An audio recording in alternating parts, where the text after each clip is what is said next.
Hello friends, welcome back to my channel.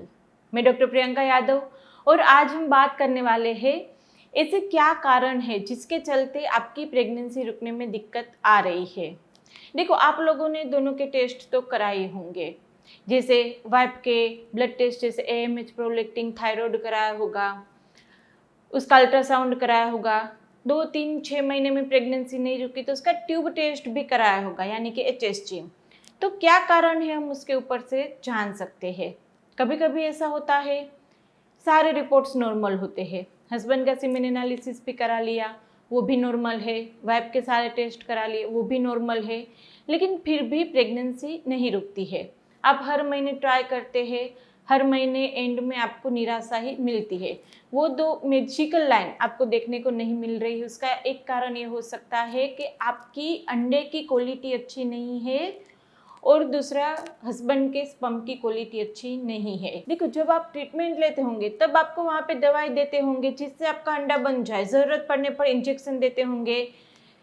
Ovulation नहीं होगा यानी कि अंडा रप्चर करने का भी इंजेक्शन देगा। तो कभी कभी क्या होता है, महंगी दवा इंजेक्शन से अंडे बन तो जाते हैं और 20 to 30% केसेस में आपके ये इंजेक्शंस और दवाई लेने के बावजूद भी एग ग्रोथ अच्छा नहीं होता है। 2-3 इंजेक्शन लेने के बाद जाके अंडा रप्चर होता है तो कभी कभी वो सिस्ट में कन्वर्ट हो जाता है, यानी कि ओव्यूलेशन में भी दिक्कत आती है, अंडे बनने में दिक्कत आती है और वहाँ पर कैसे भी करके अंडा बना भी लिया तो इम्प्लांटेशन में दिक्कत आती है। ओव्यूलेशन यानी प्रेगनेंसी ऐसा तो है नहीं, हर महीने आप वहाँ पे ट्राई करेंगे ओव्यूलेशन होगा, आपको पता है, चाहे आपने फोलिकुलर स्टडी में देखा या आपने सिम्टम से चेक किया, ओव्यूलेशन होता है, सारे रिपोर्ट्स ठीक है या जो रिपोर्ट ठीक नहीं उसकी ट्रीटमेंट चल रही, तो क्यों प्रेगनेंसी नहीं रुक रही है।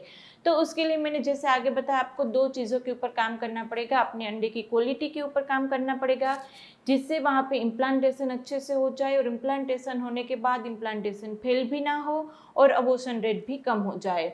तो अंडे की क्वालिटी और स्पर्म की क्वालिटी अच्छी करने के लिए आपको 5 काम करने पड़ेंगे। यदि हस्बैंड और वाइफ दोनों ये 5 काम कर लेते हैं तो दोनों के सेल्स की क्वालिटी अच्छी हो जाएगी और प्रेगनेंसी उसी महीने रुकने के चांसेस 70 to 80% बढ़ जाएंगे। तो वो कौन सी चीज़ें हैं, उस बातों का डिस्कशन आज इस वीडियो में हम करने वाले हैं फ्रेंड, तो आखिरी तक जुड़े रहिएगा। वीडियो अच्छा लगे तो उसको लाइक एंड शेयर कर दीजिएगा। अभी तक सब्सक्राइब नहीं किया इस चैनल को तो कर लीजिए, आपके लिए बिल्कुल ही फ्री है। तो चलिए शुरू करते हैं। आपकी प्रेगनेंसी जल्दी से रुके उसके लिए आपको कौन से 5 काम डेली के तौर पे करने चाहिए। सबसे पहले तो जैसे मैंने आगे बताया, यदि आपका एग ग्रोथ स्लो हो रहा है या दवाई के बाद ही ग्रोथ हो रहा है, अंडे रप्चर करने के लिए भी इंजेक्शन लग रहे हैं, तो यहाँ पे इसका कारण क्या है वो पहले ढूंढना पड़ेगा। तो कारण में ये हो सकता है कि सबसे पहले अपना AMH टेस्ट कराओ। मेरे पास जितने भी पेशेंट आते हैं उसमें से 50% केसेस में AMH टेस्ट कराए ही नहीं होता है। यदि आपका AMH बहुत ज़्यादा हाई होता है, यानी कि नॉर्मल कितना होना चाहिए 3 से 4 के बीच में, यदि आपका AMH 6, 7, 10, 15 इस तरह से AMH हाई है तो आपका अंडा अपने आप नहीं बनेगा, या फिर दवा इंजेक्शन बाद भी जो फॉलिकल का ग्रोथ होना चाहिए वो कंपेरिजन में थोड़ा सा कम होता है। तो यदि आपको AMH हाई यानी कि PCOD, यदि आपको PCOD है तो आपको वहाँ पे अंडे बनने में दिक्कत आएगी।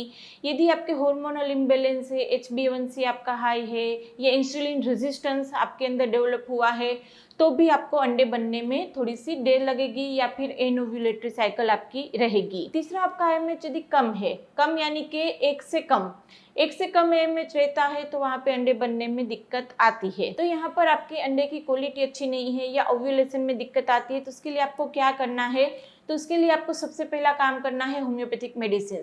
होम्योपैथिक मेडिसिन बिना कोई दवाई के, बिना कोई इंजेक्शन के फॉलिकल का ग्रोथ भी अच्छा करेगी और स्पेसिफिक होम्योपैथिक मेडिसिन आती है एग को रप्चर करने के लिए, आपको इंजेक्शन लेने की ज़रूरत नहीं पड़ेगी। तो वहाँ पे होम्योपैथिक मेडिसिन आप चालू कर दीजिए। सबसे जो वहाँ पे मेन दिन है वो है पीरियड के सेकंड या थर्ड डे तक आप अपनी होम्योपैथिक मेडिसिन चालू कर देंगे तो आपका ओव्यूलेशन भी अच्छे से होगा, रप्चर करने के लिए कोई दवा या इंजेक्शन की ज़रूरत नहीं पड़ेगी। तो होम्योपैथिक मेडिसिन के लिए आप हमारी टेलीफोनिक अपॉइंटमेंट भी बुक करा सकते हैं या हमारी क्लिनिक विजिट कर सकते हैं।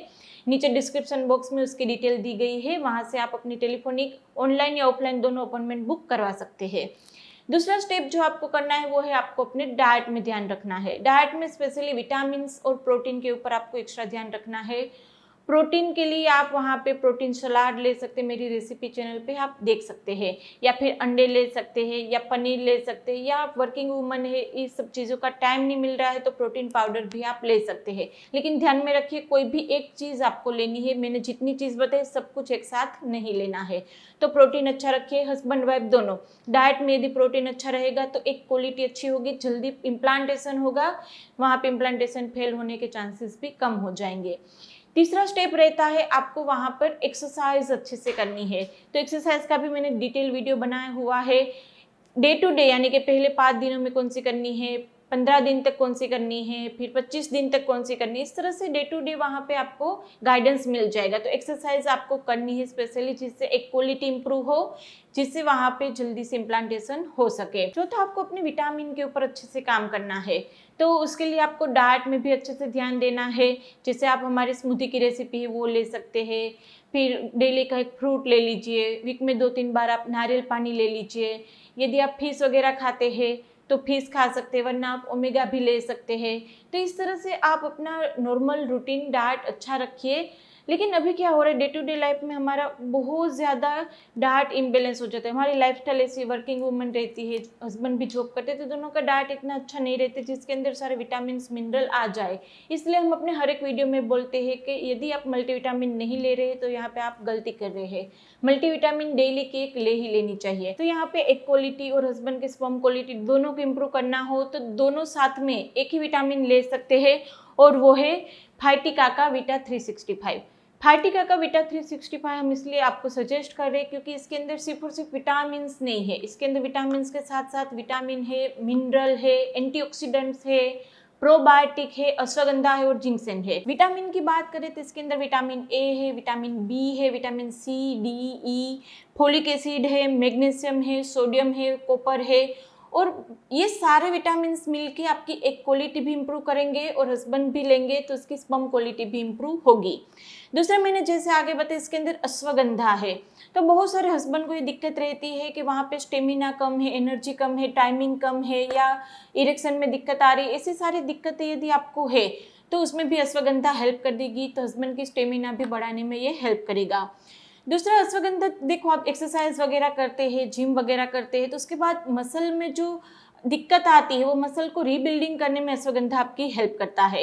इसके अंदर एंटीऑक्सीडेंट है जो आपकी बॉडी को डिटॉक्स करने में हेल्प करेगा, रिवाइटल करने में हेल्प करेगा। इसके अंदर जिंक्सेन है, तो जिंक्सेन आपकी मेंटल हेल्थ के लिए बहुत ज़्यादा फायदा करेगा, आपके स्ट्रेस लेवल को कम करेगा। इसके अंदर प्रोबायोटिक्स है। प्रोबायोटिक्स यदि आपकी कब्ज की दिक्कत रहती है, एसिडिटी की दिक्कत रहती है, गैस की दिक्कत रहती है, तो उसमें भी प्रोबायोटिक्स आपकी हेल्प कर देगा। और आप जो विटामिन लेते हैं, जो फूड लेते हैं, वो बॉडी में एब्जॉर्ब तभी होगा जब आपका गट हेल्थी होगा। तो गट हेल्थ के लिए भी प्रोबायोटिक्स बहुत अच्छे से आपकी हेल्प करेगा। आपकी डे टू डे लाइफ में भी बहुत अच्छे से हेल्प करेगा। आपको पूरे दिन की थकान नहीं लगेगी, नींद नहीं आएगी, ऐसा रहेगा कि बॉडी में वीकनेस रहती है, वो सब चीज़ें भी आपकी ठीक हो जाएगी। तो यदि आप लोग कंसीव करना चाहते हैं तो हस्बैंड और वाइफ दोनों फाइटिका का वीटा 365 ले सकते हैं। और यदि एक बार आपकी प्रेगनेंसी कंसीव हो जाती है तो भी आप उसको कंटिन्यू कर सकते हैं।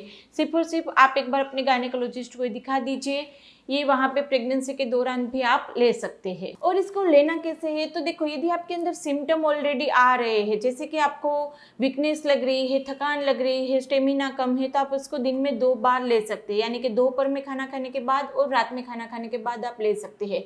लेकिन यदि आपको ऐसा है कि नहीं, ये सारे सिम्टम नहीं है और ऐसे आप प्रिवेंटिव्स लेना चाहते हैं या फिर अपनी एक क्वालिटी स्पर्म क्वालिटी इंप्रूव करना चाहते हैं, तो सिर्फ दिन में एक ही बार लेनी है, कभी भी ले सकते हैं। दोपहर में खाना खाने के बाद भी ले सकते हैं, रात में खाना खाने के बाद भी ले सकते हैं। और इसको परचेस कहाँ से करना है, तो इसकी लिंक हमने डिस्क्रिप्शन बॉक्स में रख दी है, आप वहाँ से परचेस कर सकते हैं। जैसे मैंने बताया हस्बैंड और वाइफ दोनों ले सकते हैं। तो आज से ही आप ये फाइटिका का वीटा 365 चालू कर दीजिएगा। इसमें से भी कुछ समझ में ना हो, कोई क्वेरी हो, कुछ पूछना है तो आप हमें कमेंट बॉक्स में पूछ ही सकते हैं। इंस्टाग्राम पे भी हमें फॉलो कर सकते हैं। और यदि प्रेगनेंसी रुकने में कोई दिक्कत आ रही है, हस्बैंड या वाइफ किसी के भी रिपोर्ट में कोई भी दिक्कत हो, तो उसके लिए होम्योपैथिक मेडिसिन बहुत अच्छे से हेल्प करती है। उसके लिए आप हमारी टेलीफोनिक अपॉइंटमेंट बुक करवाना चाहते हैं तो नीचे डिस्क्रिप्शन बॉक्स में व्हाट्सएप नंबर दिया गया है, वहाँ से आप टेलीफोनिक अपॉइंटमेंट भी बुक करवा सकते हैं। या हमारी क्लिनिक पे विजिट करना चाहे तो हम आनंद में गुजरात में रहते हैं, आप क्लिनिक पे भी विजिट कर सकते हैं। वीडियो अच्छा लगे तो उसको लाइक एंड शेयर कर दीजिएगा। अभी तक सब्सक्राइब नहीं किया है तो चैनल को कर लीजिए।